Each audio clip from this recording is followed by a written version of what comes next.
Southeast Steuben County Library. Where things are in the library, a brief online tour.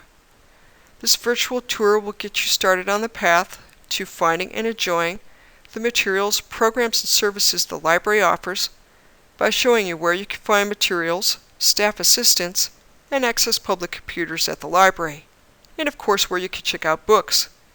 You may also want to check out the complimentary e-resources tour video, which will highlight the virtual resources the library offers cardholders through its website, and I bet you aren't aware of them all. They are all free and include access to StarCat, the library catalog of physical materials, searchable databases in the following categories: health, academic, auto repair, art, news, literature, and reader's advisory, as well as access to the library's digital catalog, where you can check out ebooks, downloadable audiobooks, videos, and music, all from anywhere you have an internet connection and to a variety of devices. Additionally of note, the library has a Facebook page, a YouTube page, and several cool blogs that you can access through the library's homepage, which is found at ssclibrary.org. But as this particular tour is about the library and its physical holdings, we're going to jump right in with that subject, and then I'll talk about the e-resources in more depth during the e-resources tour video. So jumping in at the beginning, seen below is the library's main Tioga Avenue entrance, and I say main in quotation marks because although you cannot park on the Civic Center Plaza side of the building, our official street address is 300 Nassau Civic Center Plaza, which actually means the official front door of the library faces the Civic Center Plaza. That's where the ice skating rink is, but of course, since you can't park on that side of the building, most people park in the Tioga Avenue parking lot and enter the library through the double set of doors seen in the photo. And once you enter the outer set of doors, you'll be greeted by another set of doors, and you walk directly through the second set of doors to enter the library. And if you look sharply to your left, upon entering the library from the Tioga Avenue parking lot, you'll see the new book, new DVD, and Blu-ray sections, and also view a corner of the circulation desk. Photo 1 shows a side shot of the new book, new DVD, and Blu-ray section, and Photo 2 shows a front shot of the first part of the new book section. And one last related photo, showing the second half of the new book, DVD, and Blu-ray section, which actually shows the new DVDs and Blu-rays, can be seen on the next page. And indeed on this page we see the last half of the new bookshelves, followed by the new DVD section, and at the very end the Blu-ray section.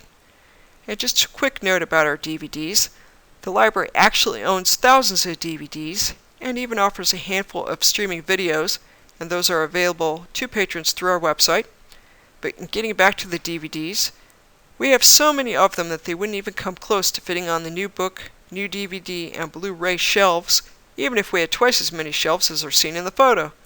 So the not new DVDs are housed in an area behind the reference desk, and we'll encounter that section a bit further into our virtual tour.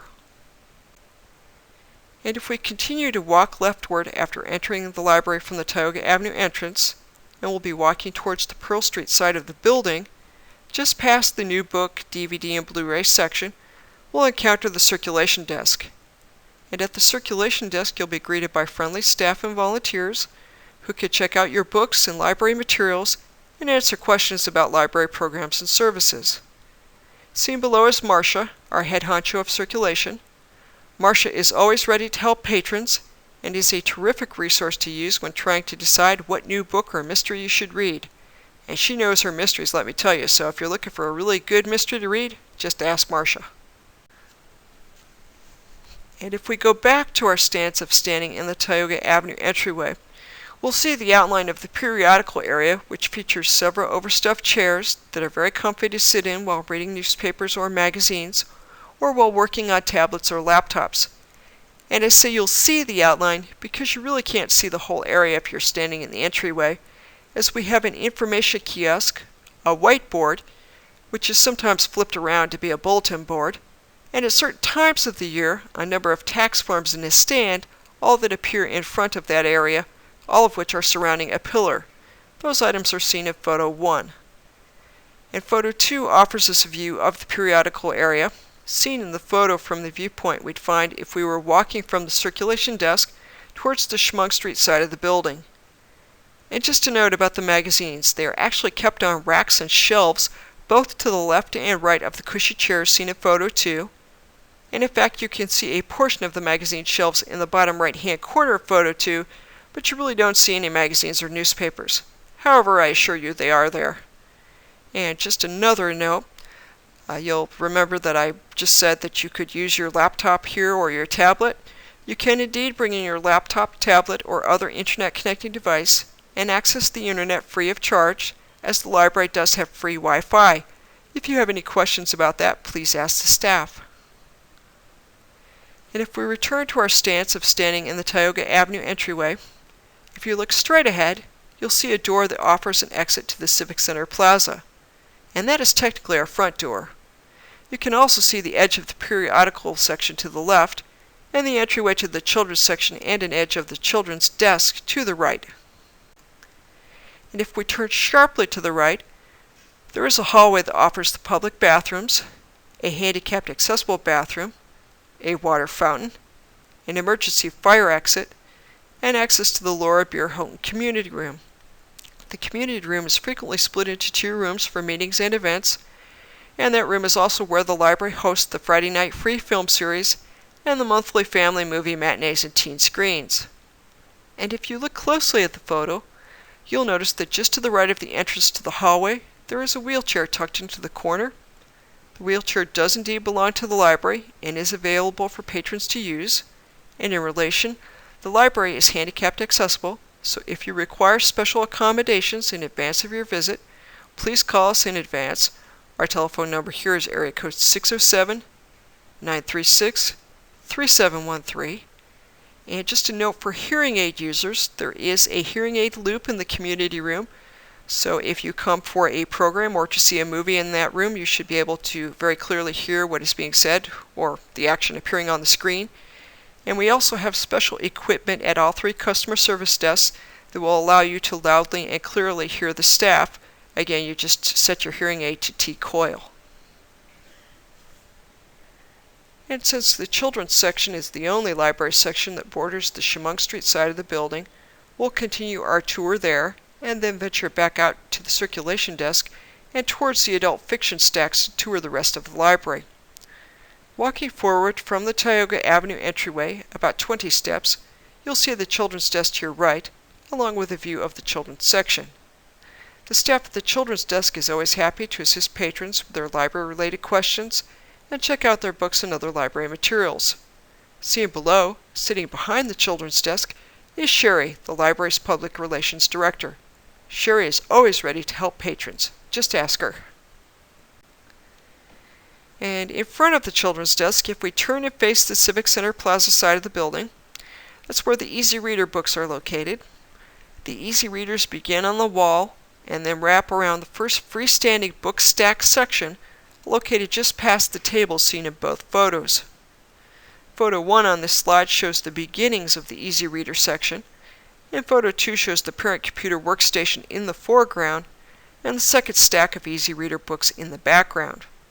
And just to note, the parent computer workstation, which consists of the internet connecting laptop seen in Photo 2, is for parents to use. That computer is the only unfiltered computer in the children's section, and if you've got little ones, you may wish to check your email or Facebook page, or just go online via that computer and let your little ones play with the toys and games in the children's section, or read some of the Easy Reader books available, as kids generally find the games and toys in the children's section to be much more interesting than the adult-level nonfiction books, and those are the ones found near the adult computers. Walking further into the children's section, you'll see the children's DVD section at the end of the stack of Easy Readers, and just past that, the children's paperback spin racks. Beyond the children's paperback spin racks is a stack section that contains the children's audiobooks on CD and the beginning of the children's fiction section. Photo 1 shows the end of the second stack of Easy Readers, also seen on Photo 2 of the previous slide, and the children's section DVDs. Photo 2 shows the stack that contains the children's audiobooks on CD and the beginning of the children's fiction section. Walking further into the children's section, you'll see on the left the children's fiction stacks, followed by the children's nonfiction stacks, the children's level computers, and behind those the series books section. Photo 1 shows the children's fiction and nonfiction stacks that end on the wall, and after those, and partially obscured by the post in the middle of the children's computer table, the children's series books section, and that's where we have things like the Magic Treehouse books and the Nancy Drew and Hardy Boys books. Photo 2 on this slide shows the entire children's computer table, and behind that, and again partially obscured by the pillar in the middle of the children's computer table, is the children's series books section. And in a nutshell, that covers the children's section. We will now walk eastward towards the Pearl Street side of the building and the circulation desk. Walking eastward towards Pearl Street, we'll go past the Civic Center Plaza entrance and the periodical area seen in Photo 1, and walk towards the circulation desk, the brochure display rack, and towards the adult fiction section. Photo 1 shows a view of the children's section entry-exitway, the door that goes out to the Civic Center Plaza, and the edge of the periodical area. And Photo 2 shows the edge of the circulation desk, the library's brochure rack, the adult fiction section, and the edge of the periodical area, which is occasionally also called the reading room. The red arrows in both photos show the path you would take from the children's section if you wanted to walk past the periodical section and circulation desk towards the adult fiction section. And as we pass the magazine section, and directly across from the circulation desk, we see the first two sections of books in the adult fiction stacks. The large print fiction section, which kicks off the adult fiction section of books, and then the first part of the regular adult fiction section, starting out with books by authors whose last names start with A. Photo 1 shows where the large print section begins, back against the wall that borders the Civic Center Plaza, and in Photo 2 we can more clearly see the first freestanding fiction section of books. And notably, despite the fact that the large print sign is on the right side of the end cap in both photos, the large print section actually ends, and the general fiction section actually begins about halfway down that side labeled large print. The general fiction section then continues on the other side of that stack, which is otherwise known as book shelving. Turning away from the large print beginning of adult fiction stack and looking straight ahead, we get a nice view of the library's photocopier, printer, and microfilm machine seen on the left on the wall in Photo 1, and the rest of the adult fiction stack seen on the right in Photo 2. Notably, the reference desk can be seen in the distance in Photo 2, just after the end of the fiction stacks. Both photos also show one of the library's e-catalog computers, also known as OPACs or public access computers. It is the computer located right in front of the green square column, and it is set up to access the library's catalog. There is another OPAC on the other side of that same post, and a third OPAC situated right next to the second pillar seen in the distance in both photos, just in front of the reference desk. So those are the catalogs that you would use to check and see if there are any books or DVDs available. And just a note about the catalog, you can also access the catalog from our website. Simply go to ssclibrary.org and click on the Library Catalog button found on our homepage. And walking further eastward past the circulation desk towards the Pearl Street side of the building, you'll see that the adult fiction section actually consists of more sections than just large print and general fiction. After the end of the general fiction books, you'll find the mystery section, the western section, and the combined science fiction and fantasy section. And if you're walking from the circulation desk towards the reference desk, you'll see signs on the end caps that show where the general fiction section ends and where the mystery, western, and science fiction and fantasy sections begin and end. Photo 1 shows the signage indicating where the mystery section begins, and Photo 2 shows the signage indicating where the mystery section ends, where the Western section begins and ends, and where the science fiction and fantasy section begins. The very last stack of books at the end of the fiction section marks where the fiction books end and the media section begins. The audiobooks on cassette section follows the science fiction and fantasy section, and it is located down the right side of that last stack. The audiobooks on CD, English as a second language mixed media sets, and the nonfiction DVDs are located on the left side of that same stack. And just past that stack you enter the media section that houses the library's adult section DVDs and compact discs, although they're about 100 feet apart, and they also feature the reference desk and the public computers sort of in the middle of that section. Photo 1 shows the last stack in the fiction section, where the fiction book section ends with the science fiction and fantasy books, and the media section begins with the audiobook cassettes. And Photo 2 shows part of that same section of shelving and also gives us a view of the library's DVD collection and an edge of the reference desk, which is seen in the bottom left-hand corner of Photo 2. And located just in front of the DVD section is the reference desk. At the reference desk you can ask questions about the library, its holdings, programs, services, technology usage, and research questions. You can even make an appointment for a free one-on-one tech assistance session with one of our tech staff members. So if you just bought a new Mac, PC, tablet, or e-reader and have questions about how to use it, just give us a call. We're here to help. Photo 1 on this slide shows half of the reference desk with the DVD section in the background, and Photo 2 shows the entire reference desk with staff member Liz sitting behind the desk and ready to assist patrons. Directly in front of the reference desk and just past the library's photocopier, print station, and microfilm machine are the adult section public computers. Also of note, just around the corner from the gray microfilm storage cabinet seen in Photo 1, and behind the first row of public computers is the entrance to the local history room. The local history room houses the library's local history archives. Photo 1 shows the library's microfilm machine with the window looking into the local history room above it. Photo 2 shows the library's public computers section, and Photo 3 gives a glimpse of the door that opens into the local history room. And just a note about local history room materials. You may ask the reference staff for assistance in retrieving local history materials, as the local history room is kept locked for security purposes. Immediately past the reference desk you'll find the B-Lab section, where special library staff offer tech instruction to patrons via programs and one-on-one tech sessions. Photo 1 on this slide shows the left side of the B-Lab section with the nonfiction stacks and emergency fire exit seen in the background, and Photo 2 shows the right side of the B-Lab section with the nonfiction stacks and emergency fire exit again seen in the background, and a corner of the reference desk seen in the foreground.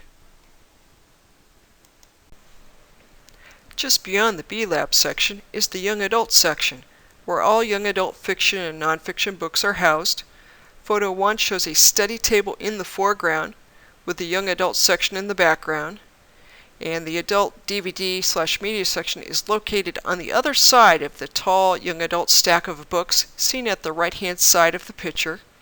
And notably, we are facing the Civic Center Plaza in Photo 1. And Photo 2 shows what the young adult section looks like if you're walking behind the reference desk and from the DVD media section into the young adult section. So in essence, you're walking towards the Pearl Street side of the building. And if we go back to our stance of standing in front of the reference desk and look towards the Tioga Avenue side of the building, into the public computer section, we'll see behind the green square column the library's table of music compact discs. Beyond the computers, seen on the right, you can also see the beginnings of the adult nonfiction section in the background. Photo 1 on this slide shows the green square column located in the middle of the adult computer section with the CD table in the background, and Photo 2 shows a close-up of the CD table with the nonfiction stacks clearly seen in the background, and in Photo 2 we've turned and are now facing the Pearl Street side of the building. And if we walk through the adult computer section and take a right at the table of music CDs. We'll be running parallel to the Tioga Avenue side of the building, and we'll get a clear look at the first few stacks of the adult nonfiction section. Photo 1 shows the oversized nonfiction section, located on the wall that borders the Tioga Avenue side of the building, and the first full stack of books of the adult nonfiction section, which begins with the Dewey Decimal System zeros. And Photo 2 shows a close-up of that first stack of books of the adult nonfiction section. The nonfiction books are arranged by the Dewey Decimal System and go up in ascending order as you walk from the Tioga Avenue side of the building towards the Civic Center Plaza side of the building. And as you walk past the nonfiction stacks from the Tioga Avenue side of the building towards the Civic Center Plaza side of the building, you'll eventually see, through the book stacks, the library's small conference room, which is located at the very back of the library. And the adult nonfiction section continues in ascending order through the 900s until you reach the biography section, which is located directly after the end of the 900s. And unlike the rest of the nonfiction, the biographies are arranged in alphabetical order by the last name of the person the biography is about, unless the person the bio is about is only known by one name, like Cleopatra or Madonna, and in those cases the biographies are filed under that name. Photo 1 on this slide shows the adult nonfiction section 8 to 900s, with the conference room seen in the distance, and Photo 2 shows the stack where the 900s end and the biographies begin. Photo 1 on this page offers us a view of the last nonfiction stack of books, and down that same aisle, which borders the windows facing the Civic Center Plaza, we see several tables and carrels and a partial view of the many tables and chairs in the back corner of the library, located just prior to the conference room. And Photo 2 offers us a close-up view of the tables and chairs in the back corner of the library, with a portion of a study carrel in the foreground and the conference room again seen in the background. And just a note about meeting rooms, nonprofit groups may book the library's meeting rooms, depending of course upon availability. In order to reserve a room, you must first fill out a meeting room form, and you must book a meeting room in advance. Ask the staff for details.